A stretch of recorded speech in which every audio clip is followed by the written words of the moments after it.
Welcome to JD teaching channel. நம்ம வந்து SI டிஎன்பிஎஸ்சிக்கான இம்பார்ட்டண்ட்டாக இருக்கக்கூடிய பாக்ஸ் கொஸ்டின் தான் பார்த்துட்ருக்கோம். ஸோ இன்றைக்கி என்ன பார்க்க போகிறோம் அப்படின்னு பார்த்தீங்கன்னா, கீழடி.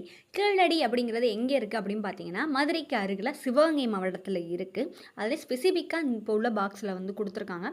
பள்ளிச்சந்தை திடல் அப்படிங்கிற கீழடியில் பள்ளிச்சந்தை திடங்கிற இடத்துல தான் அந்த ஆய்வு பண்ணியிருக்காங்க. ஸோ அந்த ஆய்வில் கிடைத்த பொருட்கள்லாம் நல்லா தெளிவாக கொடுத்துருக்காங்க. ஸோ இது கண்டிப்பாக வர வாய்ப்பு இருக்குது.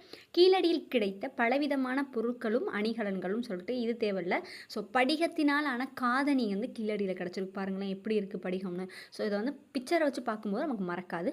அடுத்து என்ன கீழடியில் இருக்குன்னு பார்த்தீங்கன்னா, உருக்கு உலை அப்படிங்கிறது, அந்த உருக்கி இது பண்ணுவாங்கள்ல, உலோகம் செய்வாங்க. ஸோ அந்த உலை வந்து கீழடியில் இருக்குது அப்படின்னு சொல்லியிருக்காங்க.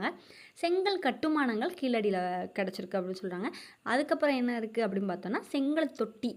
ஸோ இதெல்லாம் கீழடியில் இருக்குது. இதில் இம்பார்ட்டன்ட் அப்படின்னு பார்த்தீங்கன்னா, படிகத்தினால் ஆன காதணி வந்து எங்கே இருந்துச்சுன்னா கீழடி அகழாய்வில் தான் கண்டுபிடிச்சிருக்காங்க. நன்றி.